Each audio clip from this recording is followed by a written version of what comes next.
Earth as a singular planet. In fact, it is anything but. For this is a story not of a universe, but a multiverse, where universes and planets, such as Earth, were replicated and mirrored across a vibrating, infinite plane. Some barely different from the next. Others drastically so. This is DC On Screen. Every week, Dave and Jason talk about the multiverse of DC properties on film and television. But be warned, if it's been officially released, you can expect they'll spoil it. Welcome into DC On Screen episode 490. I am your host, David C. Robertson, and this is my co-host, the procreational Papa Goss. Hello.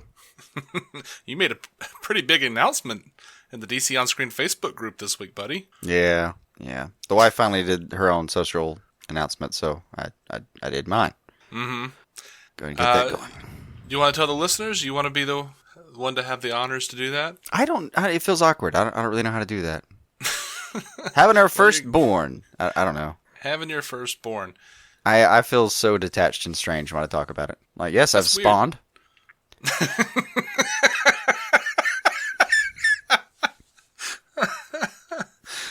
This is what it sounds like when a Vulcan has a child, apparently. I really don't, I don't know how to get emotive about it. It's a weird concept to me. But I am told that, like, I'm kind of excited. It's just, like, I'm told that moments of abject terror are normal, so that makes me feel good. Mm-hmm. I assume it's not even terror is part of every life experience for the most part. Well, yeah, that's our personality. But it's more acute, I guess, in this situation. So it's weird, though, if I'm sitting there thinking about, like, the expenses or the planning or any of that, I don't get boggled by any of that. That's like, oh, okay, I can plan. I've got a deadline. It's that I feel like is approachable. Every now and then, someone will say something just about an everyday life kind of thing.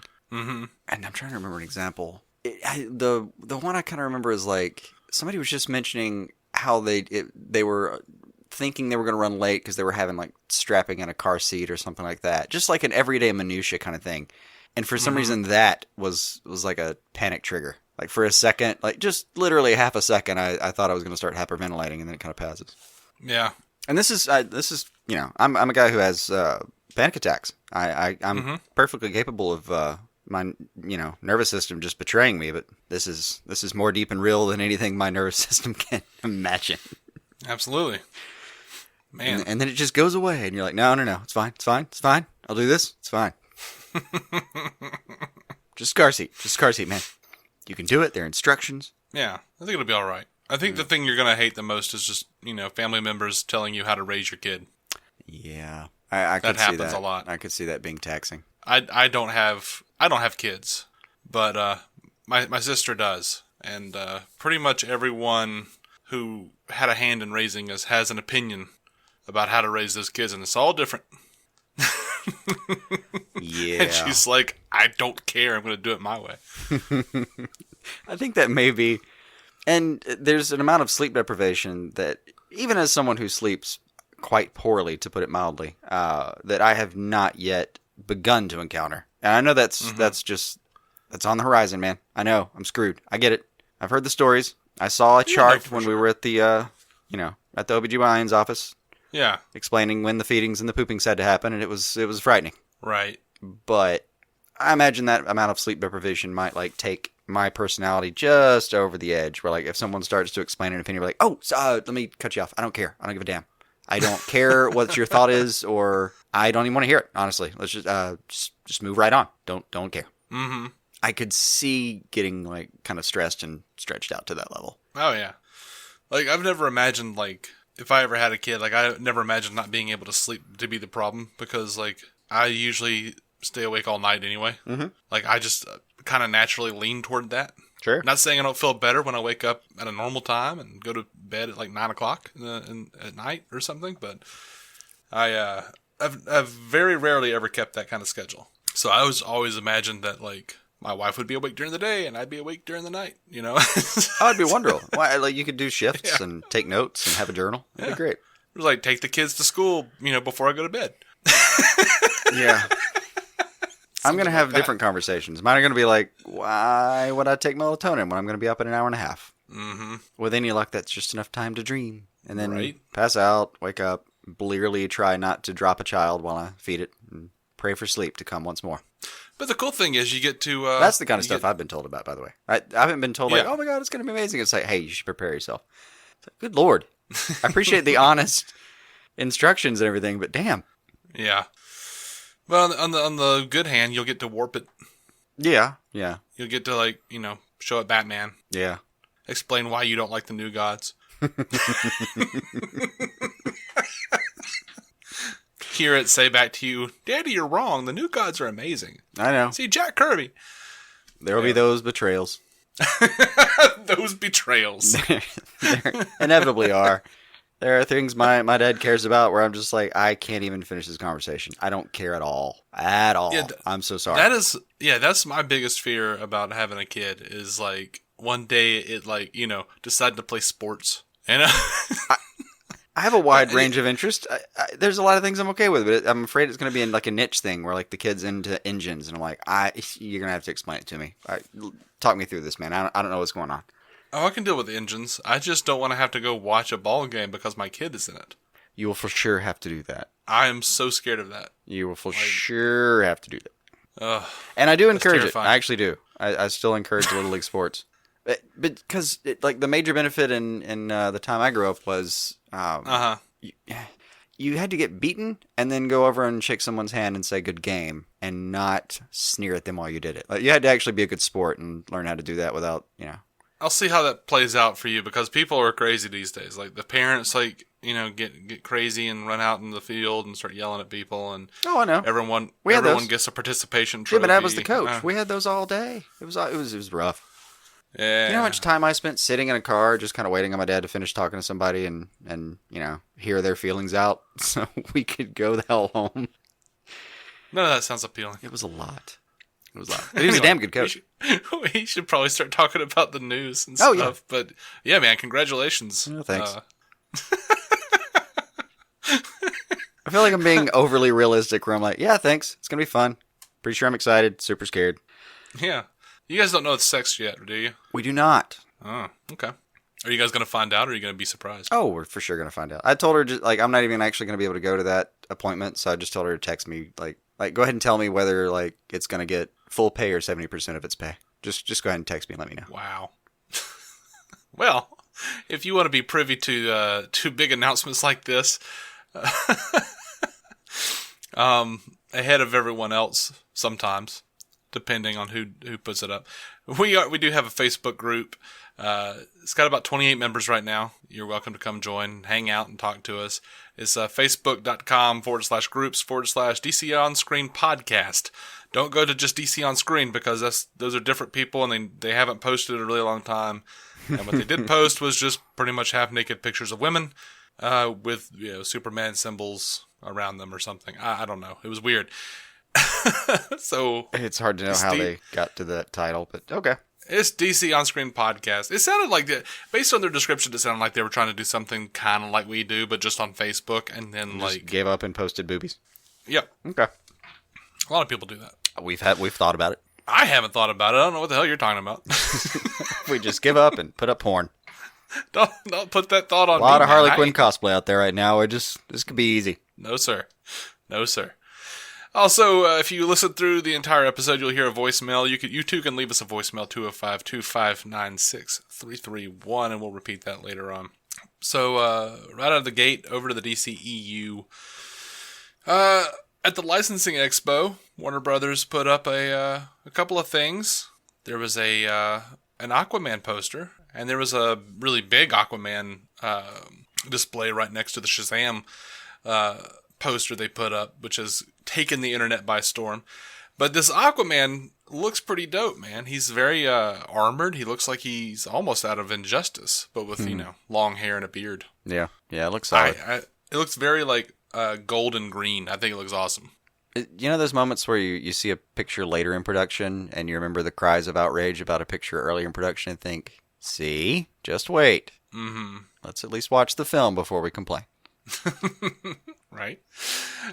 So yeah, talking about Shazam though, they did put out that picture of him drinking like a big gulp or whatever, and Got a polite chuckle out of me at least. yeah, and they've actually released that online, and I heard like the Squadcast guys talking about it, and I absolutely agree with them. They were talking about how it was just like put on like a white background, and how it's just perfect to like crop that white background right out and use it as a meme. And Like, guess they know what they're happened? doing. I absolutely agree.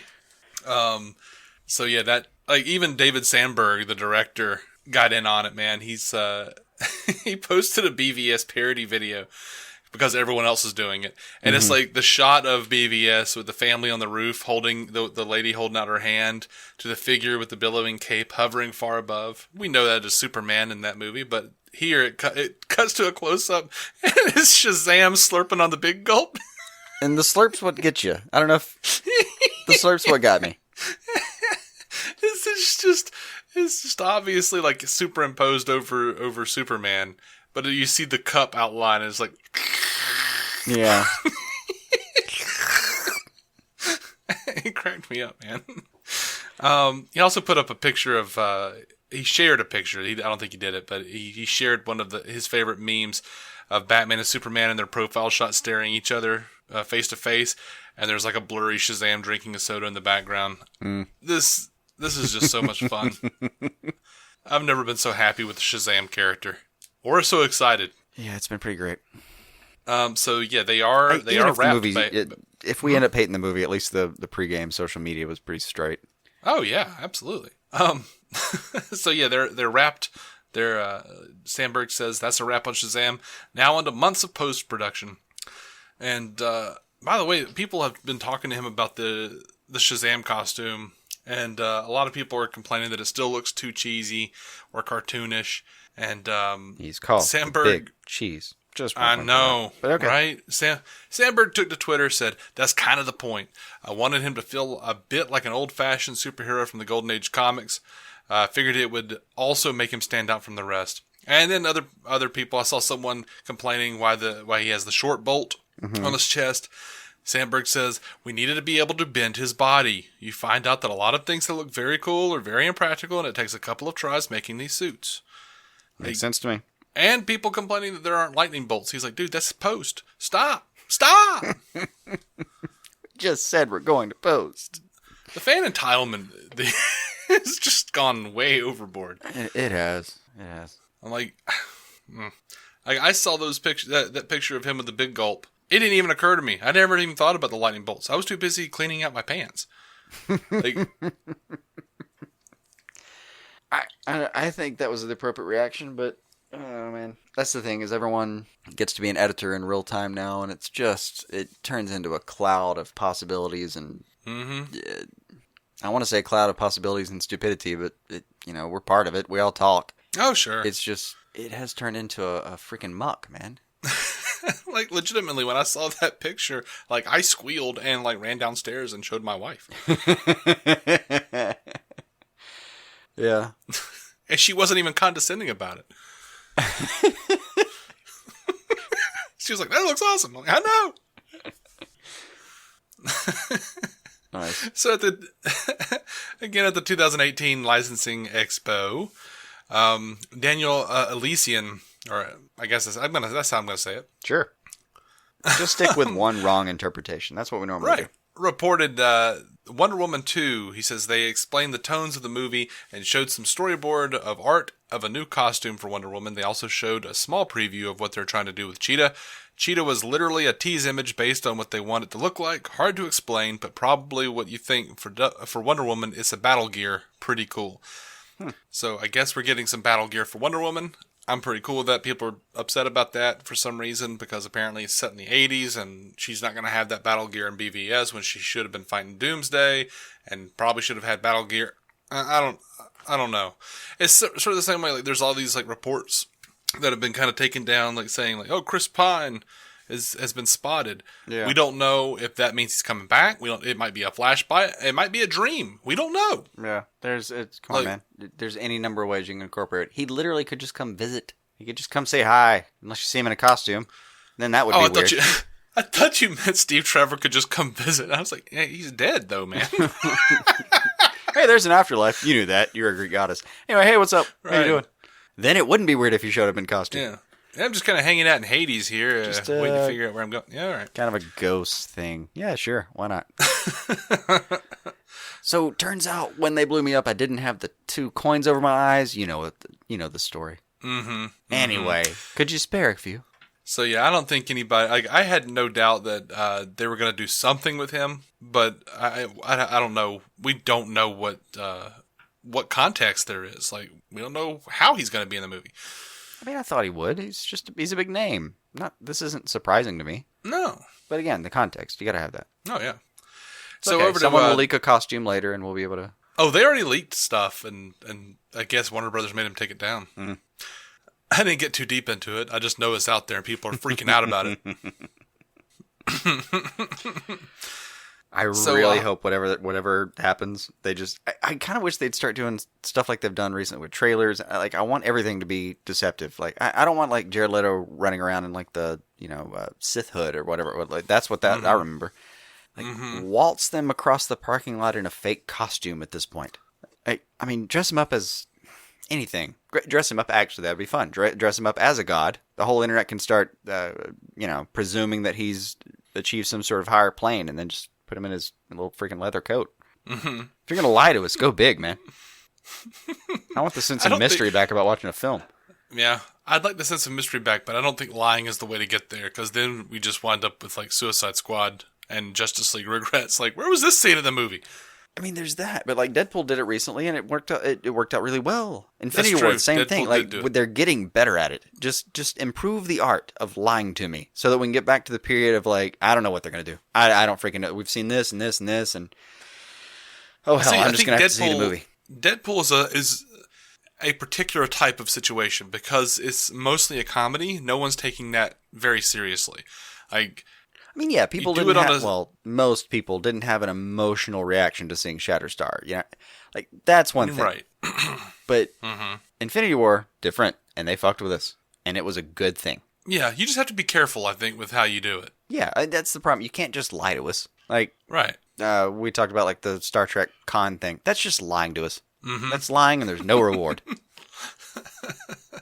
He's no not. reward. He's not. He's not. He is. All right, you got me. Sorry.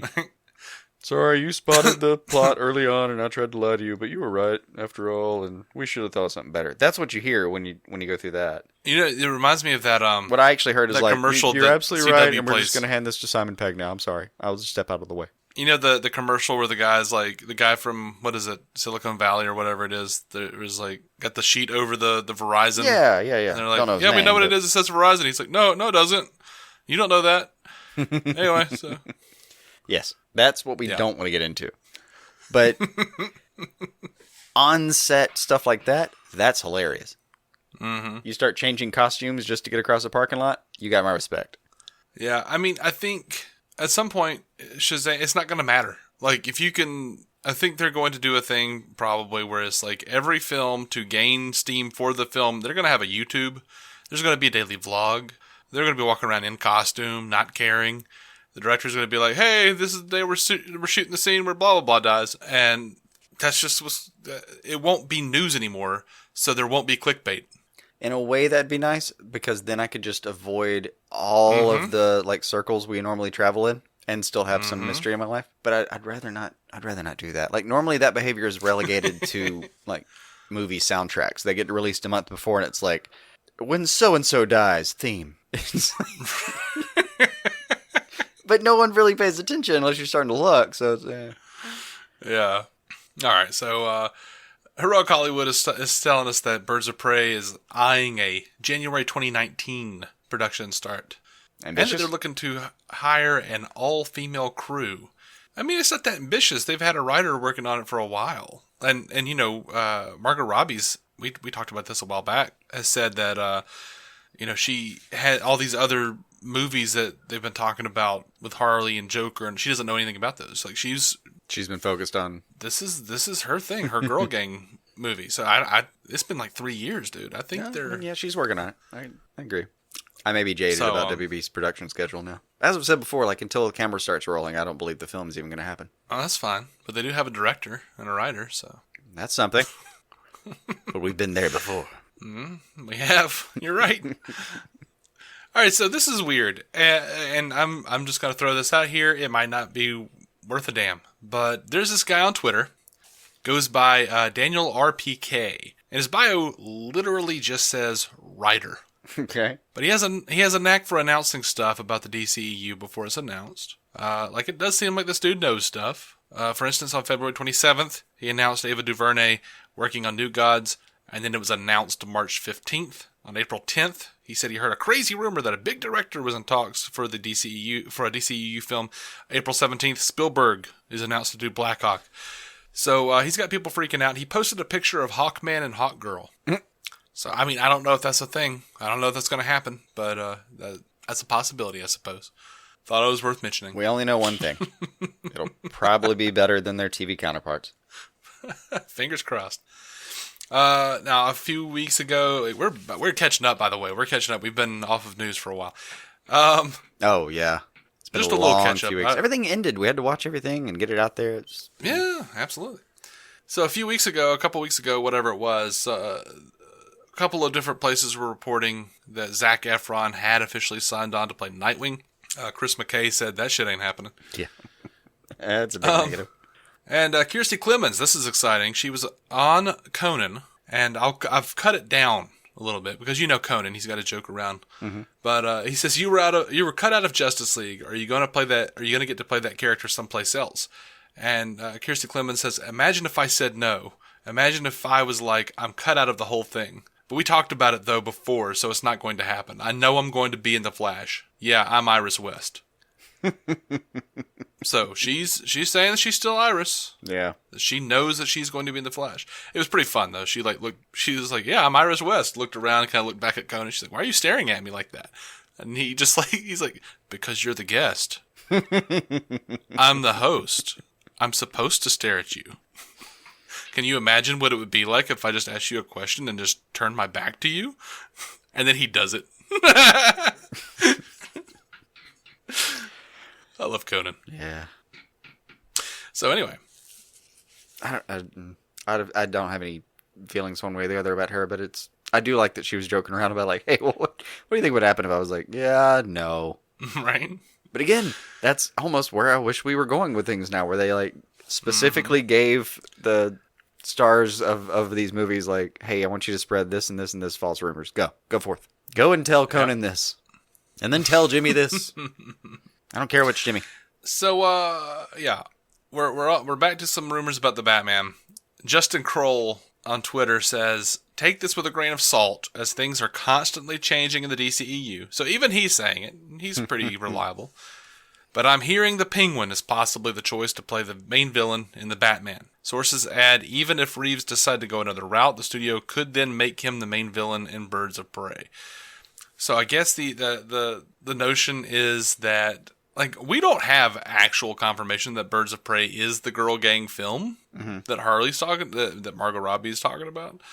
There might be a separate Birds of Prey. I don't know. Like, we seem to get like a different take on that every couple weeks, but Right.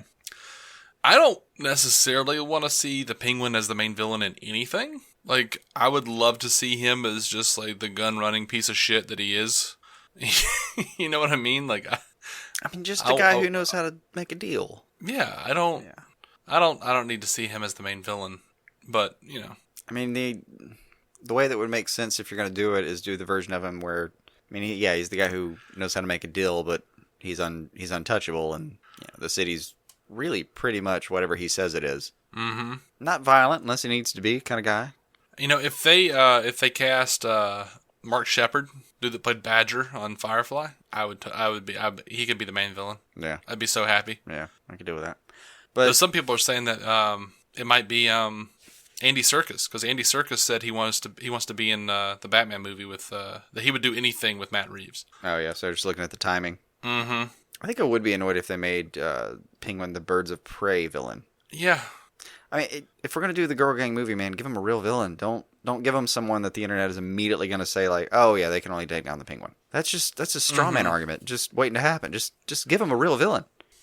Well, I saw Ray, the Flightcast, talking about like he's seen a lot of people talking, saying like they don't want him as the main villain of Batman, but they would be happy for him to fight Batgirl or the Birds of Prey. Oh no, come on! I'm like, you're why? Just walking into like, first of all, it's a bad film, and second, you're walking into a wall of criticism that you should see coming.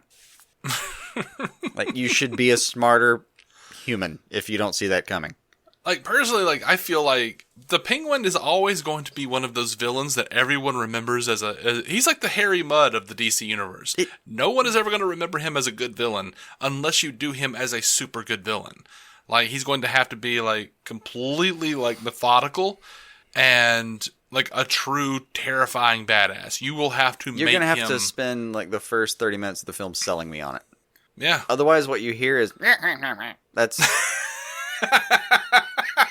That's the like Americana version of him. The first thing you think. Mm-hmm.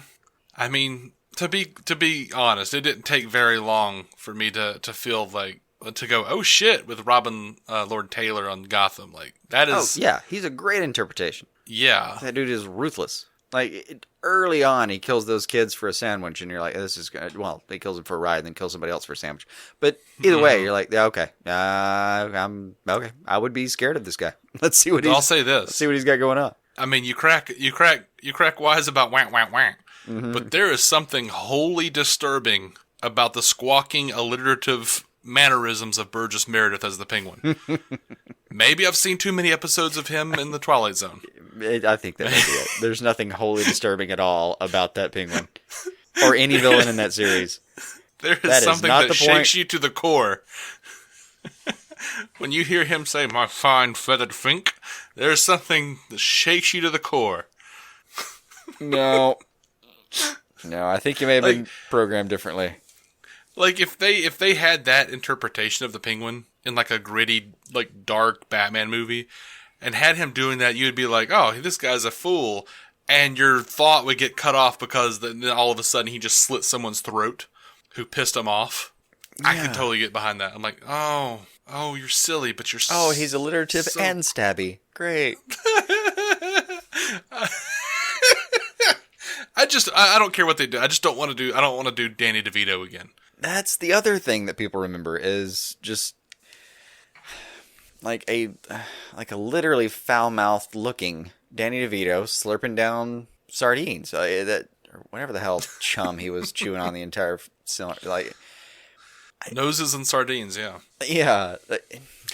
And talking about infant genitalia. Like, that's what people remember. Did he talk about infant genitalia? I thought he was going to blow them all sky high. It's been a while, man. That's one of those we've been meaning to review for a while, and that's the reason is like I have that memory kicking around, and I want to go find out what the hell I'm talking about. I don't think he actually thought he referenced his own dick as being a parasol. Oh, maybe that's the confabulation that's confusing. I'd like for that to be it. And he does kidnap like the firstborn of all of the rich, basically the 1% of Gotham. Yeah, I remember he pulls a firstborn. Firstborn kind of thing, and then there's some detonate. I don't. It's been too long. I've been looking forward to going back and watching that one though. That's a review I've been looking forward to because it's the things I do remember of it. Honestly, some 20 years plus later, really 20-something years probably since I've seen the movie, still confound me. I'm deeply into it. All right. So there's a little bit of scuttlebutt going around.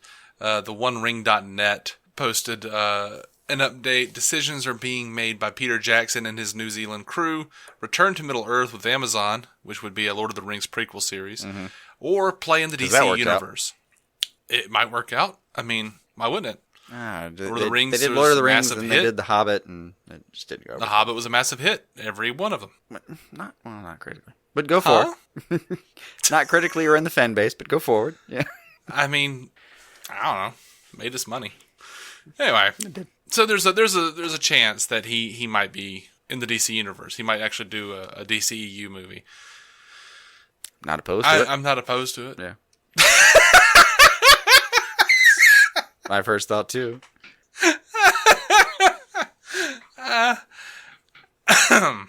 I don't know if that's going to come through on the recording, but we said that at exactly the same time. There's a bit of a lag on the recording, but... I kind of hope it does come through. Anyway. Then they can know we plan every single line, and I accidentally read yours. No, that doesn't happen. God. Oh, God. That kind of I would really hope people would not think that as much as I stammer and stutter and, like, don't finish my sentences, that wasn't actually written down. No, we build that and the false memories in to make us seem human. And then we build in explanations of those false memories and stammerings to make us seem even more human. Right. And not robots from the future. So if Peter Jackson did something, what would you want him to do, man? Peter Jackson? Yeah, remember that director we were talking about? I got nothing.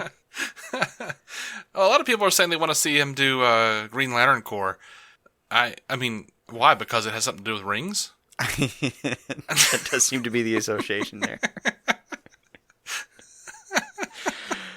I'll tell you what, though. I mean, he has shown an affinity for large, like, war films. So let him do Hawkman, Hawkgirl, and do, like, a Ran War. A Ran Tharnagarian War. Oh, that would be cool. I mean, he could do, like... he's good with the CGI Just don't stuff. give him, like elves to jump down beast backs, and you'll be fine. Right. I mean, I can kind of see that, too, with, like, Green Lantern. Like, with, a bunch of, like, a whole Green Lantern Corps running around in space. You know, you got big space battles, dog fights. Or just verse glowy one parallax rings. or something. Right.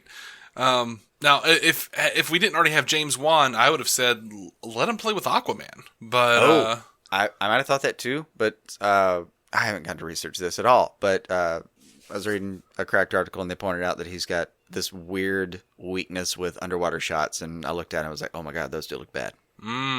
Okay, fair enough. But, my initial thought, as with the universe as it is, was that I would love to see him do, like, Justice League Dark.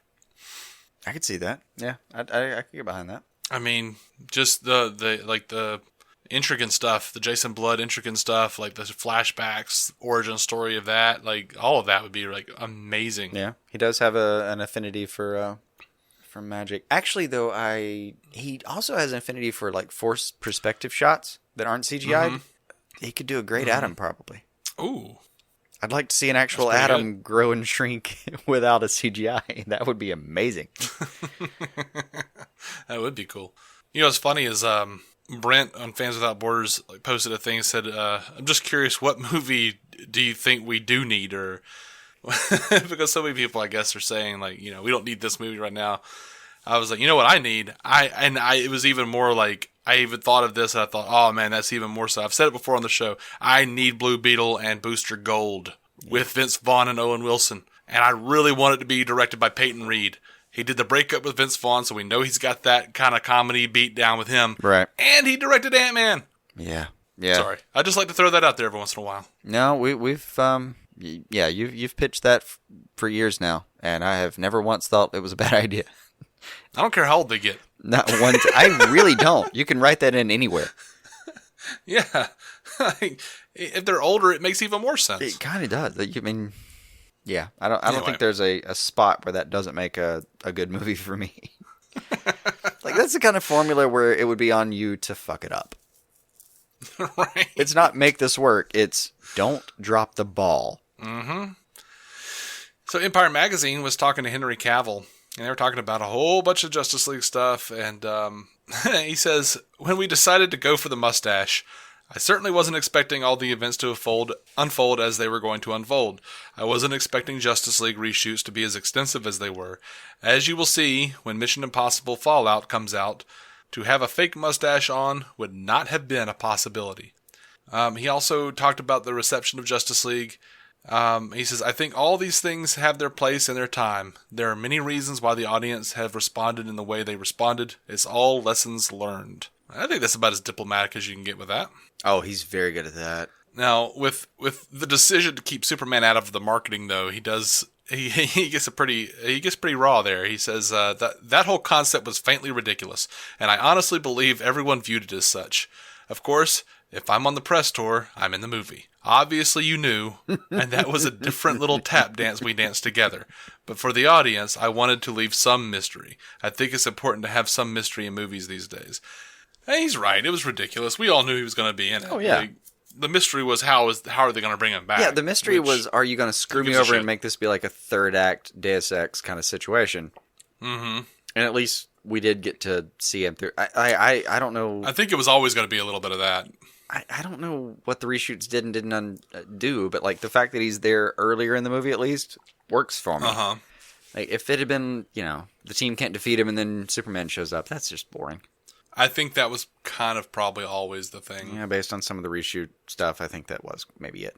Which would have been fine if Snyder had his original vision where he got to come back and do another one, and like he had a longer story he was trying to tell. He wasn't trying to condense this to 2.5 hours. It wasn't. Yeah, that thing got out of control.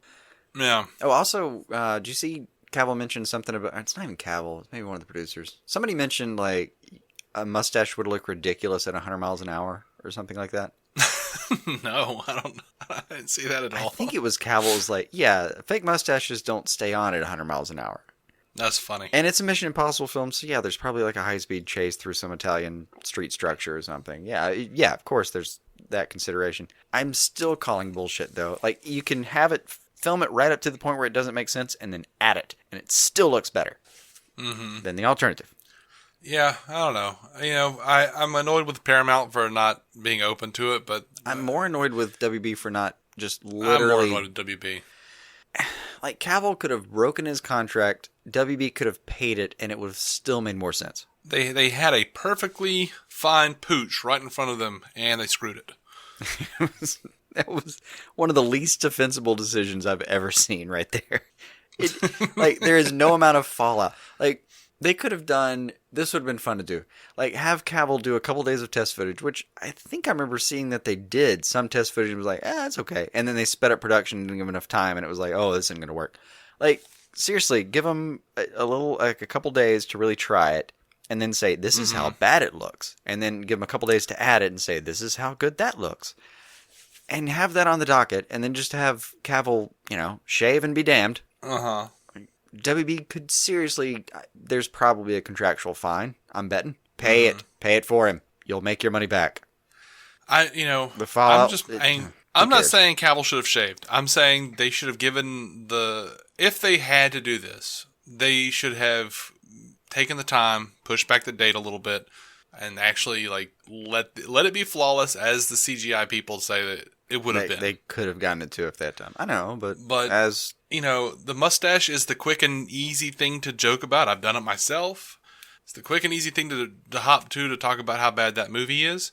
I didn't even think the movie was that bad. Like I enjoyed what I got. No, I still I've like soured on it a little since our review, but it still wouldn't have been Snyder's vision.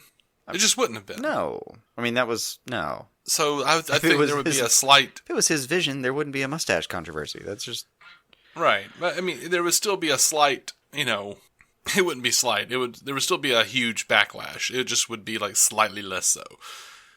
I don't know. I wouldn't know how to calculate that one. I don't know. It was just, as we've mentioned before, the real culprit is not the mustache. It's Sujihara. Yeah, I believe it's Sujihara. Though there's this photographer that's been saying that it was Jeff Johns. That Jeff Johns is the backstabber and all of this.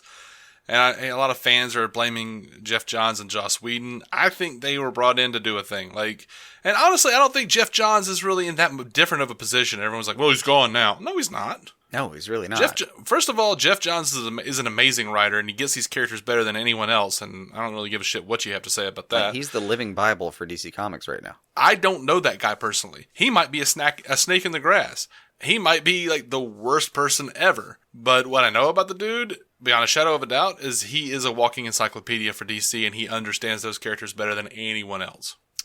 I don't know what his decisions were on Justice League.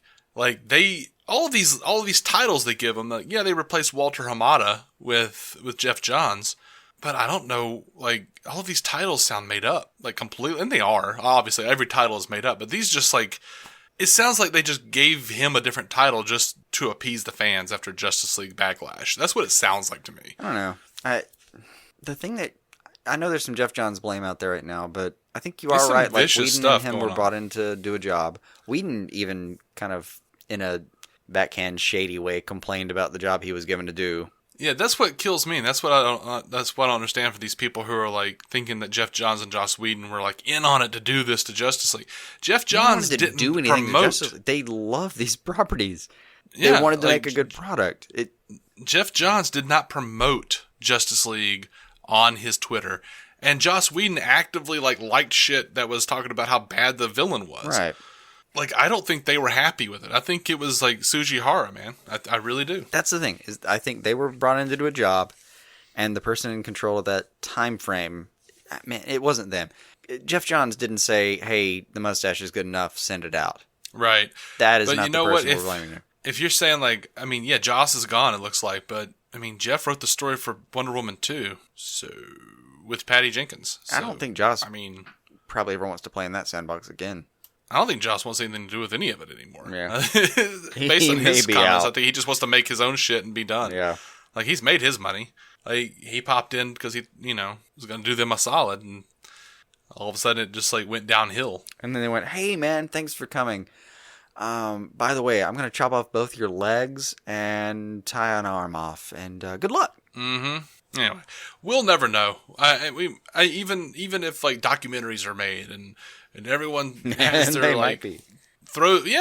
everyone throws in their 2 cents. I still don't think we'll really know. I'm not sure, and I'm gonna get flack for this. I am 100% sure Zack Snyder doesn't know exactly what happened. If you think about it, you will if you've ever worked anywhere, you know there's shit that your GM thinks about what their supervisor did, and that stuff ain't real. They don't know what happened behind the scenes. Yeah. It's I'm not saying Zack Snyder doesn't know more than I know. He absolutely does. Well, for sure, but... Well, about certain things. Apparently he doesn't know about this Russian family that's in Justice League. People brought that shit up to him on Vero, and he was like, "What Russian family?"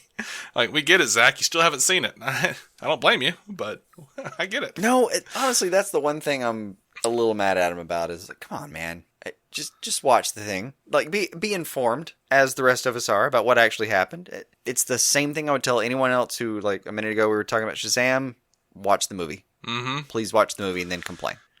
I absolutely want to see the Snyder cut, but, I don't know. When you hear reports that, Jeff Johns is over here telling him on Man of Steel, "Hey, don't snap Zod's neck," and David Goyer's going, "Yeah, that's probably not a good idea." Even Goyer is going, "That's probably not a good idea." And then they do it. And then what's the big thing we hear about Superman, Man of Steel? He snapped Zod's neck. Man, come on. I didn't care because Superman always kills Zod. That's what happens. But and then I was really happy that they were going to deal with the destruction, the mayhem, and the aftermath. There was a plan there, and I can get behind the plan. Mm-hmm. But I agree. It's a little pretentious to and to his credit, I haven't really seen Snyder he's thrown some shade. He's mostly talked about his cut. It's not like he's gone after the final cut or the theatrical cut. But he says he hasn't seen it. I know, but that's kind of this backhanded. Just watch the thing. Just watch it, and then we can talk about it on the other side. Instead, he's throwing out pictures of his stuff and what I wanted to do and blah blah blah. Just watch it, and then even that has more gravity. Well, I sort of I am absolutely on board with the Zack Snyder cut. I feel for Zack Snyder. I like Zack Snyder as a director. I almost have all of his movies on Blu-ray. I don't have the Owl thing. I haven't seen that. But at this point on Vero, I'm starting to feel it's he knows about the Russian family. I feel like he's being a little petty about it now, where he's just I don't know what's happening. And that's how it's coming off. I don't know if that's absolutely true. A little haughty. But yeah, I'm That's, yeah. And what's worse is this person that he's always talking to on Vero, this Fiona, who's spearheading the Snyder Cut, has just been really viciously attacking Jeff Johns, and I'm bringing up old articles from last year, I think even before Justice League came out, and attacking him for things he said on Twitter, and it's just annoying, man. It's just stirring shit. I understand you want the Snyder Cut. I want the Snyder Cut. But there's a better way to go about it than just like stirring a bunch of shit with the fans. Yeah. And pitting people against each other. I honestly believe. Anyway. I'd like to away think from this but topic. Huh? I would like to think that's true. I'm not sure anymore, but I do believe it. Yeah, I mean, as DC fans, I truly believe we need to get away from everything that's happened in the past. We need to stop talking about Justice League as like this big, like, divisive thing. It's not the Snyder Bros against the real DC fans or the Marvel fans. Or it is what it is. If you didn't like it, I'm sorry. If you did like it, that doesn't mean you're a bad person. Like, the part that like I'm annoyed about a lot is because of all this toxicity. Like a lot of people have come up with points that would otherwise sound like good, solid, like discussion points. If minus the tribalism. Mm-hmm. Like if it was like if someone was talking about the coloring, like you see all these side screenshots or side by side shots of the, and I still say supposed Snyder Cut versus supposed Whedon Cut. Mm-hmm. They would be a nice like, hey, let's talk about this kind of thing. Like it's an interesting idea to talk about. Hey, where should really like what should the color grade be? Like what kind of tone are we setting with these kind of things? There's a lot of things you could talk about that I would enjoy talking about, but then it's never presented as that. It's like you see a 4-panel thing and a couple of colors, and then it's like release the Snyder Cut, fuck the DCU boys. Like it's never just a discussion situation anymore. No, it's not. It's maddening, man. Yeah. So anyway, if whether you like Justice League or not, whether you like Zack Snyder or not, if you enjoyed this episode, please pop over to iTunes, give us a positive rating, and we are going to be talking about the upcoming DC TV stuff. Everything is pretty much ended except for Supergirl. We're going to get a little spoilery. I'll give you some extra knowledge that is going to be spoiler specifically where we get into that. But we're going to jump over to DC TV. If you don't want to know about that stuff, we're on Twitter at DC On Screen. We're on Facebook. We have a new well, it's not even new. We've had it for a while, but I'm going to try to do something more with it. DC On Screen podcast group on Facebook. Mm-hmm.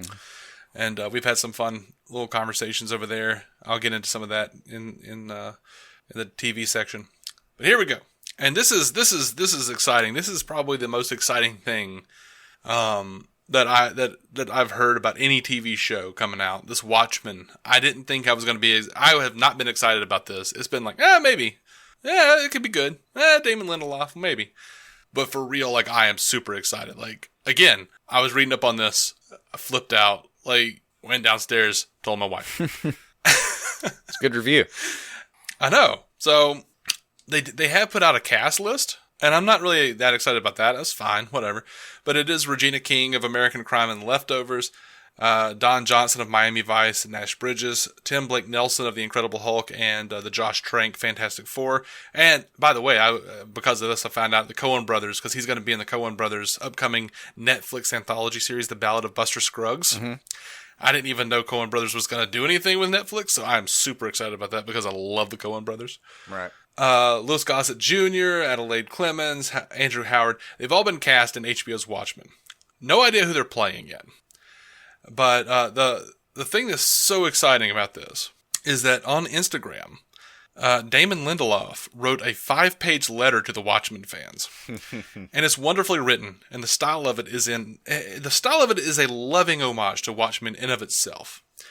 But what he said about the upcoming series is what's so exciting to me.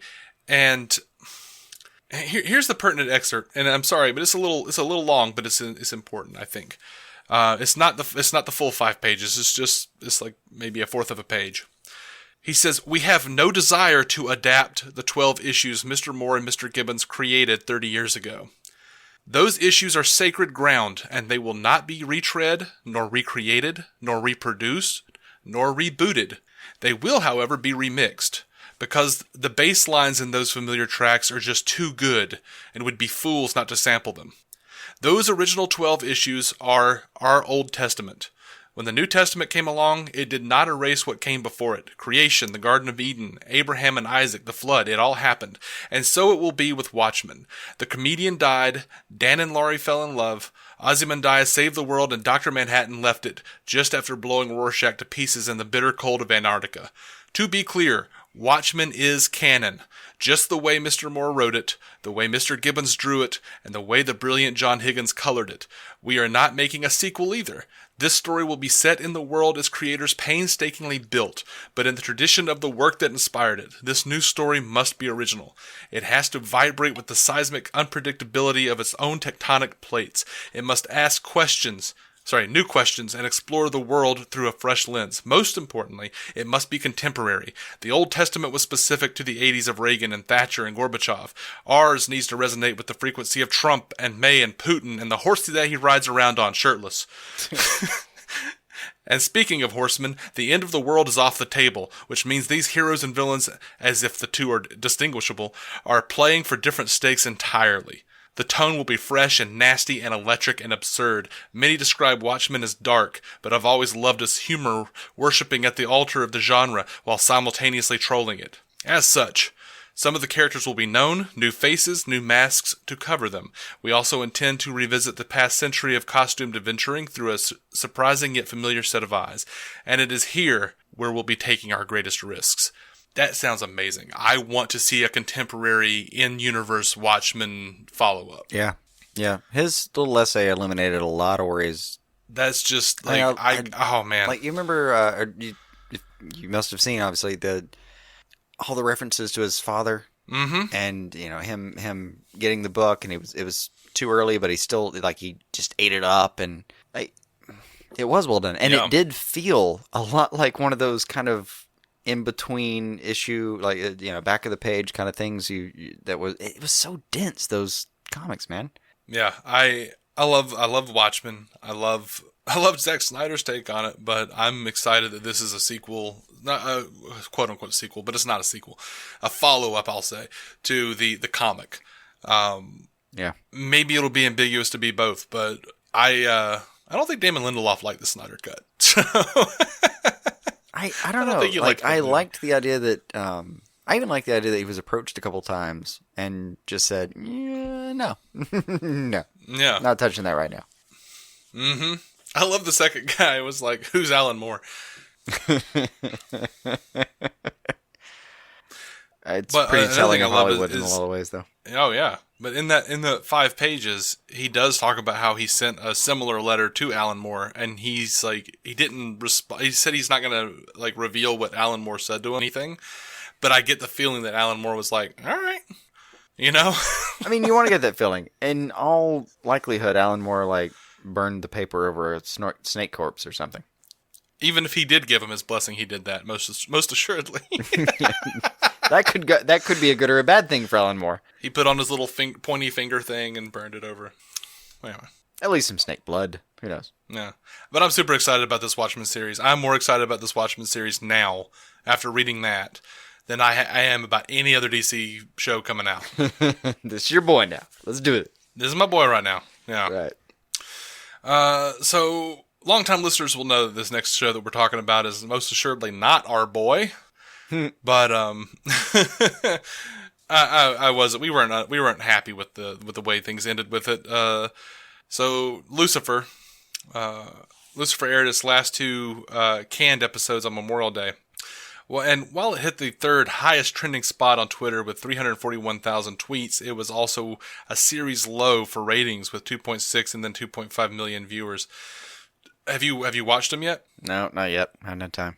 I haven't had time, but I've read some reports. The Ella standalone happens after the finale. Oh, really? And that's been confirmed by the showrunners.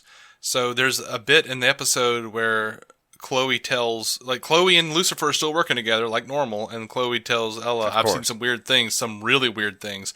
And that is a direct reference to the last finale. So apparently they just go back to status quo, which is what I would have suspected. God, that's exactly the kind of boring fucking bullshit we were mad at you about, Lucifer people. I mean, I'm sure there's May you remain unemployed until you learn your lesson. I'm sure there's some slight planned variants, Much, but it's like when Linda found out. It was just like, all right, well, he still just goes in there and talks to her for a minute, and he's still clueless, and he still leaves.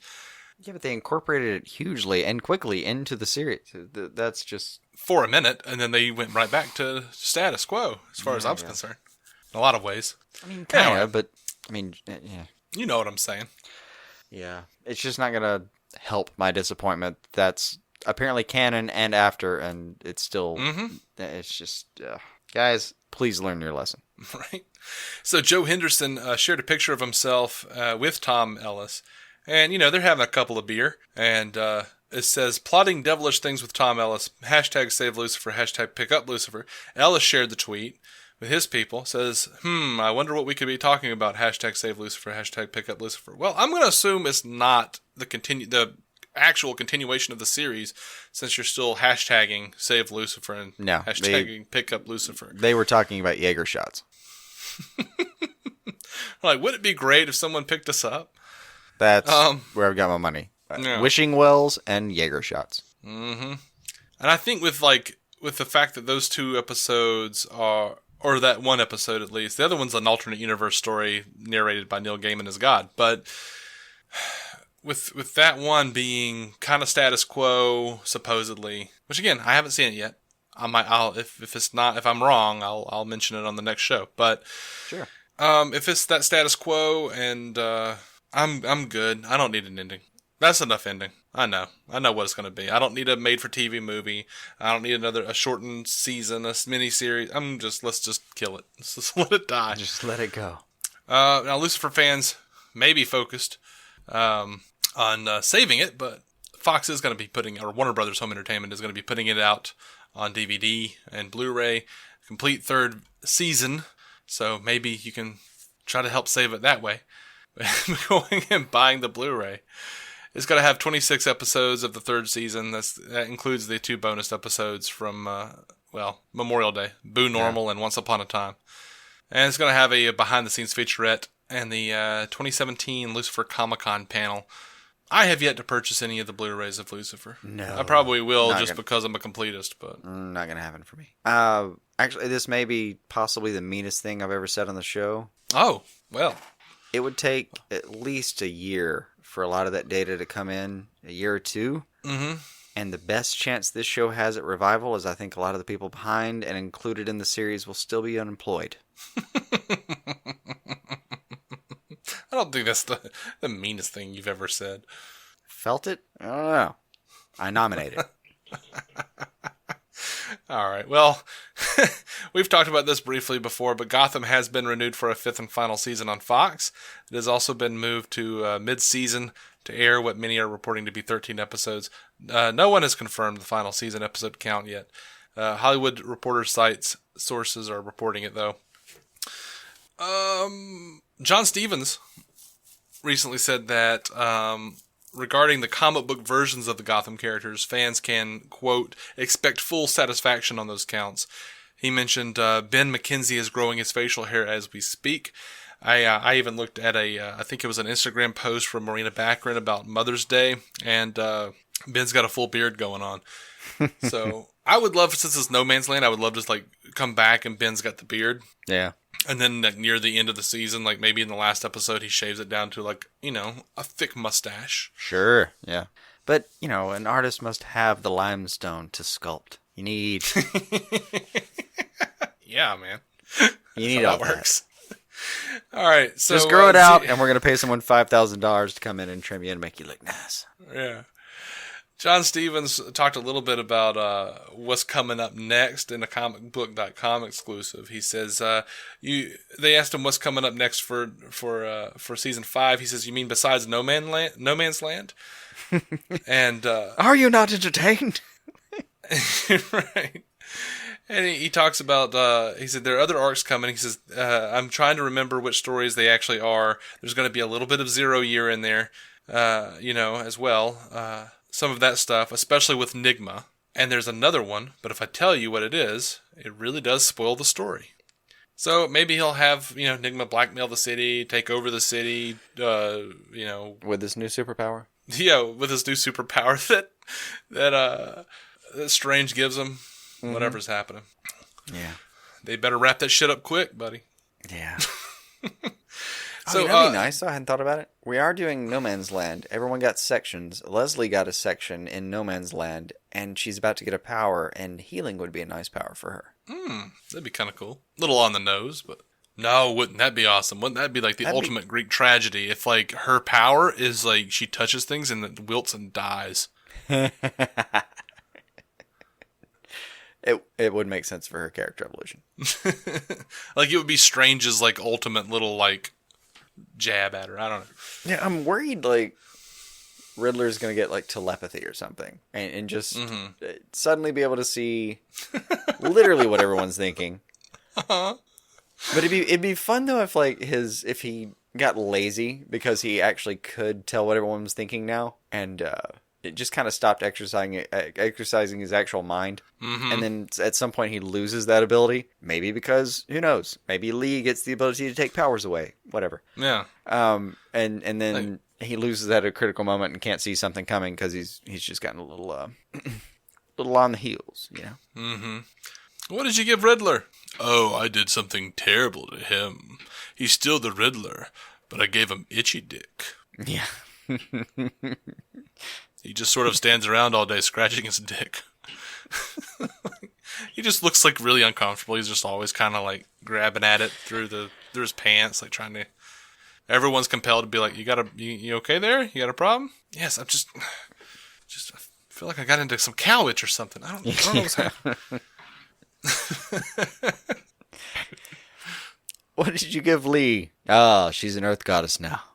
Right. What did you give Edward? Ah, the vague feeling that something is right behind his ear.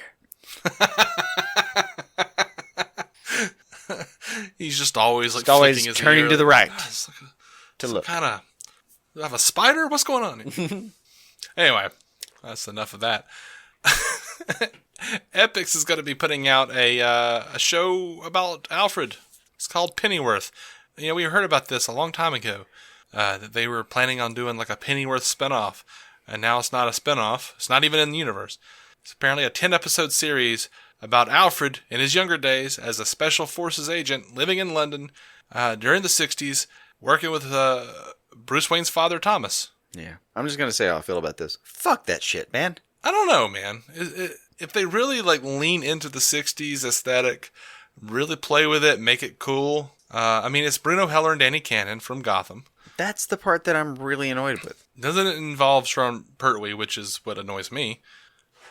But, I mean, I could do without that, because if you're going to go back that long, yeah, I mean, maybe you can't do him. But same producers. We registered this domain, 3 years ago? Mm-hmm. Come on, man. You could just say it was going to be tied in and do a couple of mentions. Instead, you're going to throw it on some channel that is hard to get to. I'm assuming you'll probably be able to buy it on just buy a season pass on Amazon or something, man.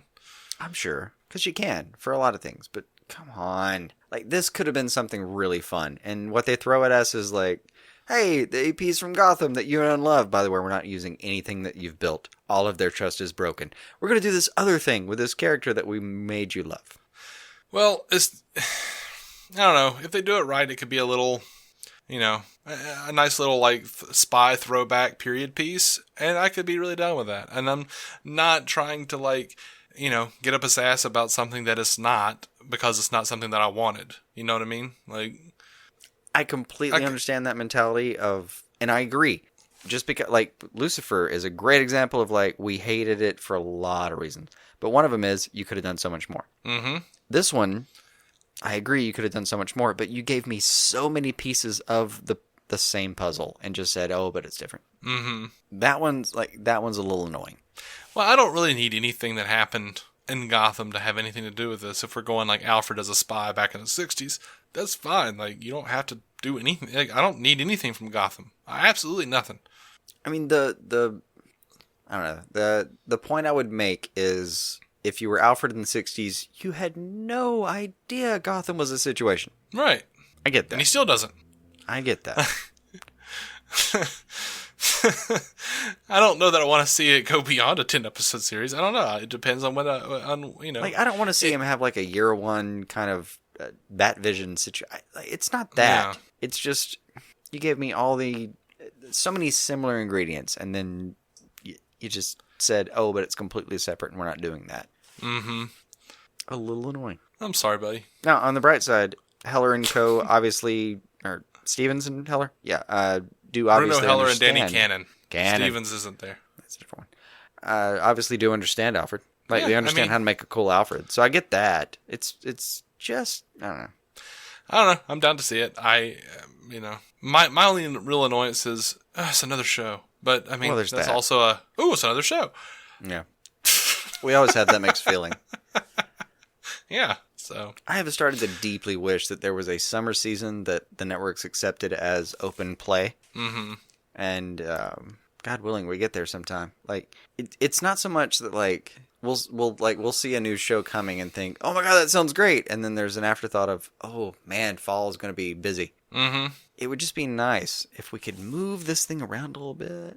That's all, just from a viewer's perspective. Yeah. Got plenty of time happening between, say, June and August. Mm-hmm. I'm still watching TV. Sure. Throw it in there, buddy. So we talked about this a little bit, but they did the network upfronts presentation, and Stephen Amell made the announcement that Batwoman was going to be a part of their big crossover this coming season. They're going to Gotham, Yeah. and that's exciting. Like, and depending on, like, I don't know, we don't know, like, if she's like Batwoman from Earth 38. We know that the Supergirl universe has their own version of Gotham. Clark's got his friend with the gadgets. They've name dropped that stuff. Mm-hmm. But we also know that on Earth 1, we have a Gotham. Like, Mm-hmm. they've referenced Oracle, they've referenced Bloodhaven, they've referenced Gotham, they've talked about Bruce Wayne, there's the Right. Wayne Tech merger. So I don't know which version of this we're going to. No idea. Should be noted that Maggie Sawyer is in Earth 38, is in Supergirl, and I believe that's who Batwoman is romantically linked with in the comics. Oh, They could that really does go sound right. any way with this. I think she was actually linked with Montoya at some point as well. Yes. So anyway, The one thing I feel really sorry for is all of the backlash. Like, once we see her, it's gonna be like an unfed addiction, man. mm-hmm. You see any part of the Bat family, it's gonna be, when am I getting the next one? I'm already there, man. I'm like, what do you mean you mentioned Wayne Tech? What do you mean? I want Drake and Grayson right now. Throw it in. I do. If they weren't making movies out of it, I mean, oh my gosh, like, I would just be so, like, yeah, do a Nightwing show. Do a Nightwing show. That's what I want. Anyway. It would have made a good CW show, I think, if they'd done like Bloodhaven or Bloodhaven, however you want to pronounce it. Yeah. So The Flash season 4 is now on Netflix. Mm-hmm. Just throwing that out there for you guys. I think it's 8 days past the finale or something. Something like that, yeah. Executive producer of The Flash, Todd Helbing, recently talked about Tom Cavanaugh and how they sat down in Vancouver and banged out a new version of Harrison Wells that gives Tom something new and fun to play with. Cavanaugh also mentioned that he keeps several versions of Wells waiting in the wings in case they need them, and that even when some of them get filmed, they have to cut it down to keep the focus of the show on track. He seemed a bit upset with that the Russian Wells hit the cutting room floor. I gotta be honest, this season, the first time we saw a couple of those Wells, those like the Council of Wells or whatever, Yeah. I was kind of I laughed, but like by the second or third time, whatever it was, like I was a little bit like, this is just a cartoon. You didn't want like a season of any of those? Yeah. Yeah, I'm just like, I don't want the German Wells. I don't like Matthew McConaughey Wells, whatever he is. Can we just like not do that? If we do, can we make them like real people, flesh them out so they're not just like one-note cartoons? Yeah. No, as a guideline, I don't want an accent. Yeah. That would kind of bother me all season. Like, I believe that he's good enough that he could do an accent all season and probably pull it off, but it's just, even within just the Kavanaugh vocal structure, I think you've still got more you can do. He's a good actor, man. He can make this happen. He's solid. Yeah. I think they have something going that's not going to be gimmicky in any way. They pulled it off how many years in a row now? 4? We can trust him. That's the thing. I think the Harrison Council seemed a little gimmicky It did. to me. It did. But I loved HR. But like, that's the other thing, is they put it in a bottle. So that's fine. Over to Arrow. Arrow season 6 is now on Netflix. And TV Line is reporting that while Oliver is in prison, the team is going to be facing an ambitious new anti-vigilante, SCPD recruit, who they are describing by saying, if vigilantes were vampires, consider her your Buffy. That's pretty dope. Yep. They're also bringing in someone that's being described as a Caucasian technology whiz who is homosexual and has a heartbroken past. Like, he's got some sort of heartbreak in his past. And a lot of people are saying this is going to be Blue Beetle. To that I say, well, you've hinted at Ted Cord a damn enough on the show. Damn enough indeed. Like, bring me Ted Cord, damn it. I think I have literally said the words, fuck you, where's Ted Cord before. Well, his name is on all of these boxes and all of these trucks. Yeah, just crates of Cord Industries material keep falling out of shit. Mm-hmm. And we have no originator. Come on, man. Yeah. Bring it. Now, Mel said that they were going to be debuting a new character that gave him, quote, goosebumps. No, I'm assuming that's probably going to be the Buffy character, the SCPD person. He also said, though, that the signature goatee is coming. He kind of acted like it's not going to be there forever, though. He says, I can't promise that I'm going to keep the goatee forever. I can definitely promise that I'm not going to wear that stupid hat.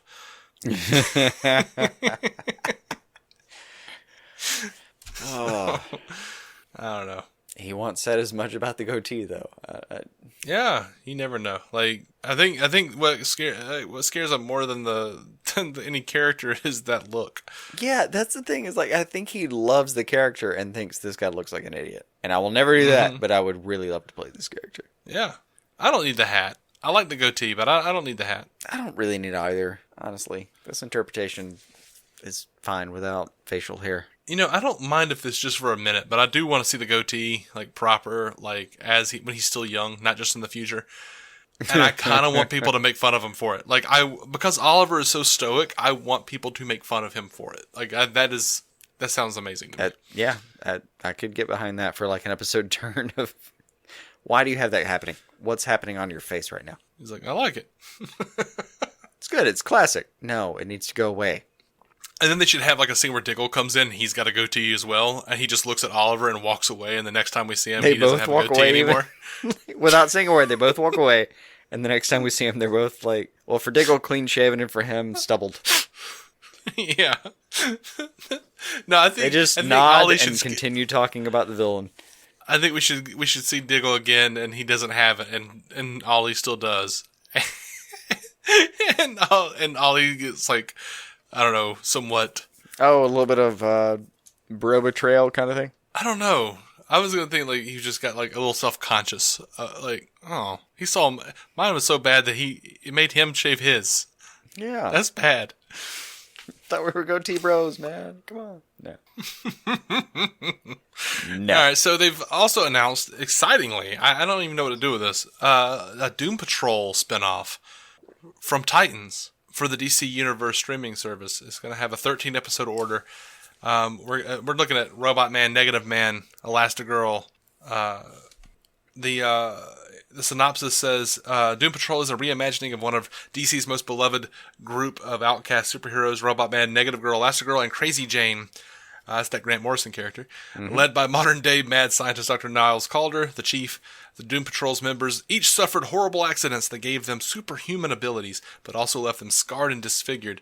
Traumatized and downtrodden, the team found purpose through the chief, who brought them together to investigate the weirdest phenomena in existence and to protect Earth from what they find. Part support group, part superhero team, the Doom Patrol is a band of superpowered freaks who fight for a world that wants nothing to do with them. And it does pick up after the events of Titans, and Cyborg is going to be there, who comes to them with a mission hard to refuse, but with a warning that is hard to ignore. It sounds cool. I am not the biggest Doom Patrol fan. I've never gotten really deep into it. I've always planned to kind of go back and dig into that. I'm aware of them enough to be like, if I see them, I go, oh, it's Doom Patrol, cool. Oh yeah. And I say I probably will, but I probably won't. I'll try to go back. I really will. At least the Grant Morrison run. At least yeah, that. Yeah. I might I might try to see if Scott will let me borrow one of his Omnibuy.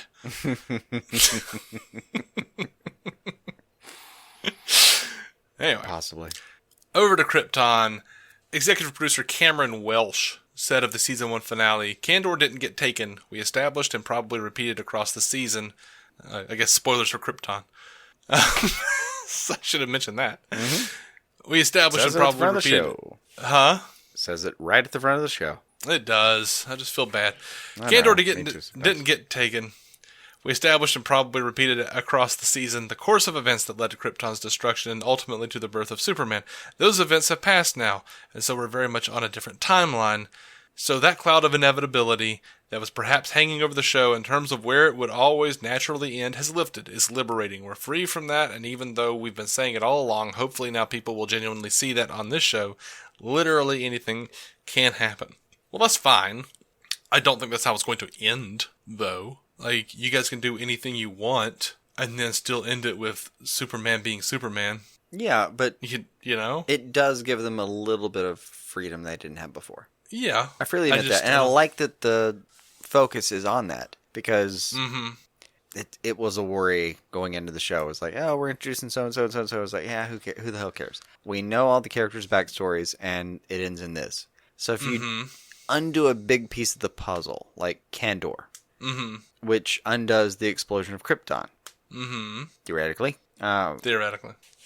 If you undo a huge piece of that puzzle, how do you get back to that? And in the finale, they do a good job of giving you a sense of wonder and whimsy about it. Like, in this version, there aren't, I think you pointed that out, like, there aren't Superman statues, there are Zod statues. Like, there's something going on within the show, within the context of how they get there, that might actually be more interesting than we all know where it goes. Like, I'll see. I'm down. As an Elseworld tale, yeah, a lot more play. Everything's an Elseworlds tale, though. Oh, these days, isn't it? I keep seeing people with headlines and stuff. Well, is this canon? This is breaking away from canon. What is canon? DC canon is really hard to define. DC rests on its laurels, and those laurels being that they operate within a multiverse, and there are an infinite number of realities, pretty much. I mean, sometimes they say it's only 52, but we know the real truth. I mean, no, but it's not. It was infinite, sometimes 52, then it's unnumbered. It's bizarre. Yeah, go pick up an issue of any DC comic, and within 6 years, that will be a different continuity than what's considered canon right now. It's just, that's fine. That's what comic books do. It's one of the things I actually liked about Legends, the idea of cementing. It's true, though. What cements in our minds is what matters. That's one of the reasons that DC fans are so varied. Why there's such division in the ranks. It's a human mind, man. It's a bunch of neurons banging around. Like, you remember what you remember. It's not static. I don't care who you run into and who says they have a photographic memory, even though that doesn't exist. You remember what you remember, and you remember it that way. So you remember a certain character with a certain panache that maybe isn't there. I mean, I just think, Ral, that there's no one sitting around going like, well, I don't like any of these. I haven't liked Lex Luthor in some 40 years because Superman didn't blow his hair off with his super breath in that lab. Yeah. Not even Superman, Superboy. Peh. Just, no. I hate Luthor you, Superboy. and Superman have never worked before together, blah, blah, blah. I picked up that issue 2 weeks ago. What are you going to do? Like, that's how it works. All right, so we've got some listener feedback. Jordan Valdez of the Multiverse Musings podcast left us a voicemail talking about Gotham Season 4, so if you haven't caught up, just jump ahead a few minutes because he's going to get into some stuff here. And here we go. Hey there, Dave and Jason. This is Jordan Valdez calling in to talk about, the end of Gotham Season 4, so spoilers up through the season finale. I guess I'm expecting you guys to do a season finale recap. So I guess I'm calling in about that. I'm actually calling in Thursday night after the finale aired, and I loved this finale. And really, though, I want to talk about the end of the season as a whole, because I just loved it. I loved the beginning of this season too, particularly the stuff with Professor Pig, because I think he's one of the most underrated Batman villains. I love Professor Pig, but my biggest complaint with the beginning of the season was how little Batcat we got. I mean, you guys know how big a Batcat shipper I am, and we didn't get, after they broke up last season, season 3, we didn't get much of that at the beginning of the season, and then we just started getting so much of it in the second half of the season, and it just took a season that I already loved and just took it to a whole nother level. And I really loved seeing the build up to what we got towards the end of the season with Bruce and Selina. I really loved, they faked us out. I kept waiting for us to Bruce and Selina sort of reconciled their differences. They were starting to get back together. Then they faked us out, they faked me out thinking I was going to get a Batcat kiss like 3 times until we finally got one in one bad day, which, by the way, is my favorite episode of the entire series. I mean, it would be almost impossible for it not to be when you give me 3 of the greatest live-action Batcat scenes ever, with first Selina telling Bruce, I'm going to be here whenever you need me. So beautiful, showing that she's always got his back. Then the scene where she snaps him out of Scarecrow's fear toxin, saying, Bruce, look at me. And it just shows the connection they have and the love he has for her, that she's the one who's able to, she's his rock, and she's able to get him to snap out of Scarecrow's fear toxin. And I really love that. And then, of course, the final scene where they kiss, which just, I was sobbing tears of joy in that scene, which turned to tears of sorrow with the devastating ending to it, which, of course, led into the season finale. But really those 3 scenes in an episode, just as a huge Batcat shipper, I couldn't have been happier. I've been so impressed with Cameron Monaghan. The twist, obviously, I loved him as Jerome. I'm loving him as Jeremiah. Tom King, I think, showed in The War of Jokes and Riddles that a more subdued Joker can be just as terrifying as the more maniacal, crazy Joker. And I feel like that's what we're getting with Jeremiah, as opposed to Jerome. And I'm just eating it up. I'm loving it. So it's going to be a long wait, unfortunately, till season 5. But I'm so glad we are getting a season 5. And I can't wait, because the way this ended, setting up No Man's Land, wow. Talk to you guys later. Bye-bye. All right, Jordan, man, sorry it's taken so long for us to get this on the show. Yeah. We probably should have put it on the Gotham feedback, and I forgot about it, and then I was like, we'll just put it on the news. But here we are. It has been played. Thank you so much for calling in, man. Quick question for Jordan though. Mm-hmm. If he's reading the War of Jokes and Riddles, he's obviously up to date. Mm-hmm. Oh, he's up to date because, Selina and Bruce are getting hitched, in the comics. Yeah.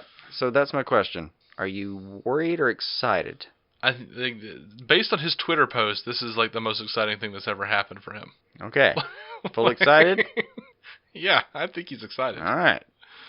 Because I think you should be worried. Oh, why? Because there's no way they're going to let Catwoman live?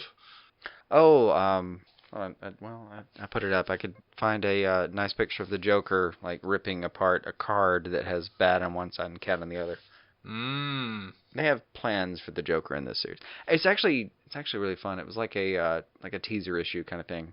God, I forget what they called it. It's annoying. I had it sitting on my desk like this time last week. But it's some issue where like they tease No Justice, they tease the Batcat wedding, and something else I can't remember right this second. But okay. Part of the fun is like it's just Joker with some random dude. And when I say random dude, I mean random dude. It's like the logic is they wouldn't know where to send the invitation, so they would send it to someone, and you're someone, so I'm here. And he's just like holding this person hostage, which to him makes perfect sense. But then like he finally gets like a slip of paper delivered in the mail, and he's like, oh, it's perfect. And it's like a utility bill or some shit, and he just kills the guy anyway and goes off to go see the wedding. All right. Hey, I don't know why Batman and Catwoman would send out invitations anyway. Kind of exactly is the point of that particular little shot of the Joker mind. Mm-hmm. I haven't gotten around to any of that. I would assume that Catwoman is, at the very least, the marriage is not long for this canon. A lot of speculation. Anyway, I would like to know his level of trepidation, at least. Surely there's some. I'm a big fan of Superman being married to Lois Lane. I'm a big fan of Batman being married to Catwoman. That's a good way of getting the romance out of Batman. Just you do know, it. It's fine. We can just have that. Marry him. It's fine. Just marry him off. Just marry him off, dude. Like, have a fun little scene where Catwoman goes to Poison Ivy. All right, look, I know we're tight sometimes, but you're gonna have to stop. You gotta have to stop throwing those pheromones at Batman's face. All right, because yeah, come on. Yeah. I don't know. Anyway, over on Facebook in the Facebook group, Matthew Ryan Cronin says, slight Deadpool cast / Supergirl 5 weeks ago spoiler. So spoilers, guys. Mm-hmm. Just wanted to say, completely agree with Jason on the CGI thing. I'm always happy to see any version, even if it's the shitty CGI. Flying monkeys and Supergirl, just be happy it's live action. Keep the bitching, not y'all, fan bases as a whole, to a minimum, and watch it, and it'll probably get better. It does get better. I wish I could go back and tell some of the people, who were undoubtedly bitching in their homes watching Superboy in the 80s. Guys, give them a you minute. don't believe this. But it's going to look pretty damn good in, 2018. And guess what? There'll still be people arguing about how bad this looks. Oh, really? Yeah, but it's going to look way better than this. At this point, I've started to, rehear the argument as, it's not like, oh my god, the CGI in this scene was terrible. It's in parentheses, oh my god, I cannot suspend my disbelief. I have lost all childhood wonder.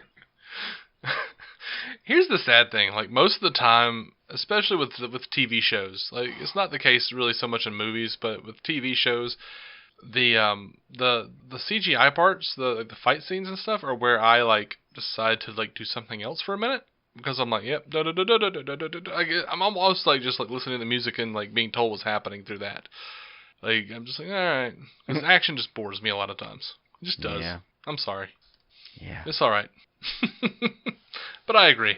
I don't mind, when you're talking about something as far as a review and you're, proffering a criticism, that's fine, but just try to be fair with it, I guess, I mean, when it's bad, it's bad. I get it, but to some extent, what we're seeing now, I think originally I said, fuck you, we live in the future. Yeah. Maybe a little harsh, but still, come on, man. We live in the future. Mm-hmm. Just, we're getting to see things that we never even bothered to imagine. Right. Don't forgive it outright. We saw the Green Lantern costume. We get it. There are limits. But nitpicking on an HD frame, just enjoy the story sometimes. Mm-hmm. I mean, my favorite version of the DC Universe is still the animated series through, Justice League Unlimited. I'll watch 2D cartoons. I don't care. Yeah. Yeah. Anyway. Scott Madison on Facebook talking about the Flash Season 4 finale. This is, again, the Facebook group. I agree with the notion that it was weaker than their usual finale. Even the Season T's final note seemed really underplayed. Very mild spoilers ahead. Leaving little clues through the entire season with unknown symbols. The ever-present girl and this house is bitchin', only to have it to be the longest tease of the following season was a letdown. I wanted more of a payoff than one character revealed before the credits. Now, what were you talking about? You were saying that you had read that they had cut the tease of the final of next season's villain. Yeah, the way I heard it, they cut something that actually shot that teased the next season's villain. Okay. Also, I'm equally annoyed. I guess by not seeing the next season's villain, but I was actually more excited by that mystery character carrying over into another season and not being bottled by one season. Mm-hmm. That was something that as I'm watching it, just first time watching it, and I know the season's wrapping up. I was kind of excited about. It wasn't just a feeling of, oh my god, what's gonna happen? It's I kind of know, and I'm a little excited. Yeah, I was fine with Mystery Girls. I think maybe I wanted a little bit more. I don't know. I may have changed my mind since the review. I'm not sure. I don't remember what I said. But as humans, we're allowed to change our minds. So if you're over here, cataloging my inconsistencies, I'm gonna go, yeah. So. And what?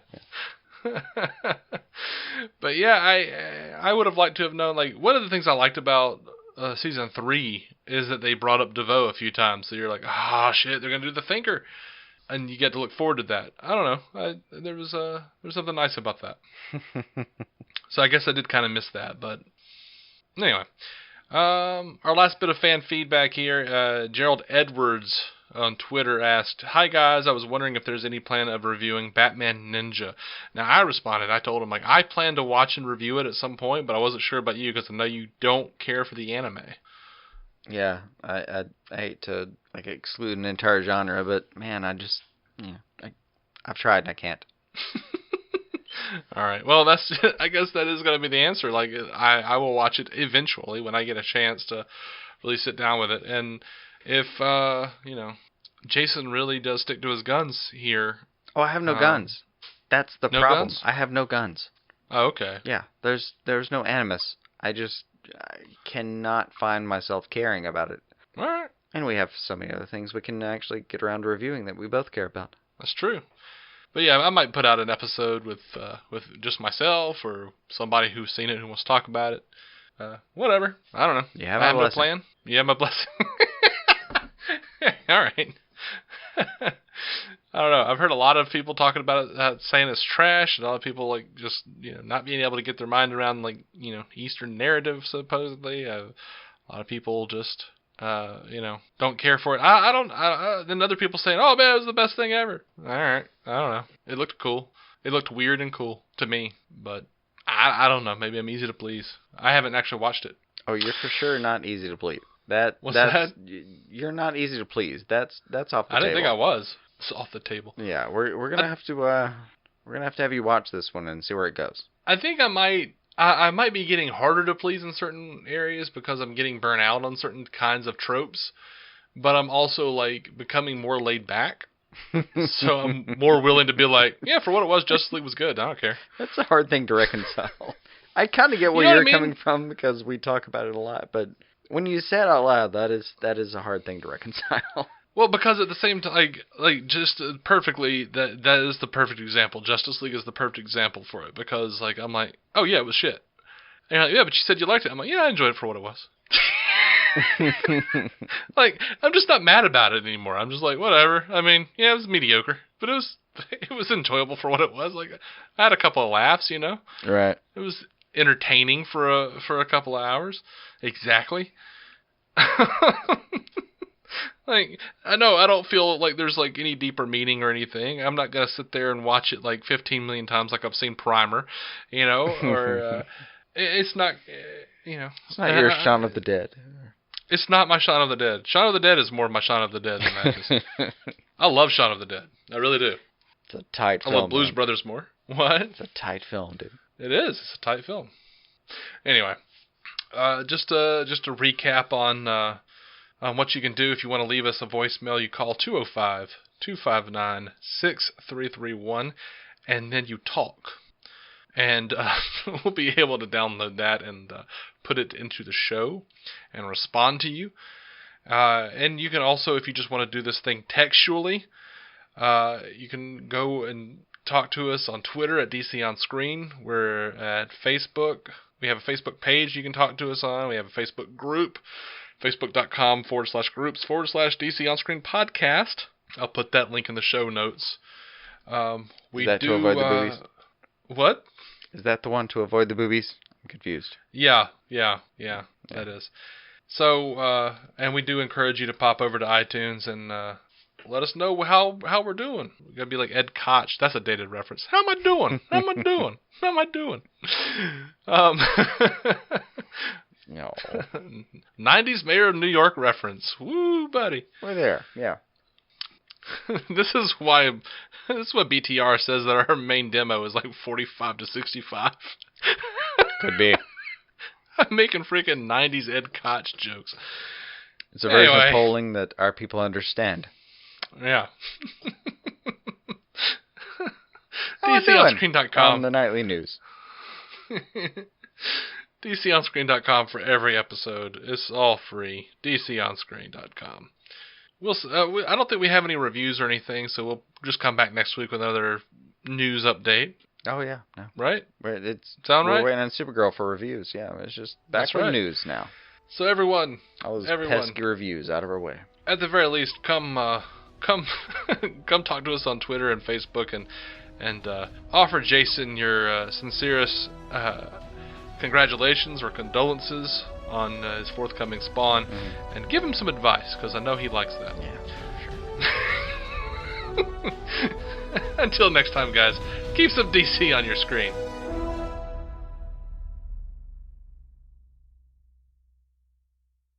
Our opening narration was from Dan Jurgens' The History of the DC Universe, Part 3 of 10, as featured in DC 52, Week 4. It was performed by me, David C. Robertson. Intro music by Jason Goss and Michael Shackelford. Michael's band, Future Elevators, could be found on Spotify or future-elevators.com. Our introduction was performed by Effie Oppelders of the fantastic podcast Stealing the Remote, which lives on SoundCloud. It can also be found on iTunes and Stitcher. We are proudly in partnership with TV Time, TV show calendar and social media site that lets you keep track of what you're watching, what your friends are watching, and where you all left off. DC On Screen is a maladjusted production. Visit maladjusted.tv for more from me and Jason, including sketch comedy, an improvised web series, vlogs, parodies, and more. Are you maladjusted? We all love the low country lifestyle, which is why we should do our best to protect it. To get insurance that helps you protect your home from whatever the low country throws at you, contact CT Lowndes & Company today. Their local agents can review your coverage to help make sure you're properly protected. CT Lowndes & Company has been helping protect and insuring the low country since 1850. Visit ctlowndes.com to learn more and request a quote. That's CTLOWNDES.com.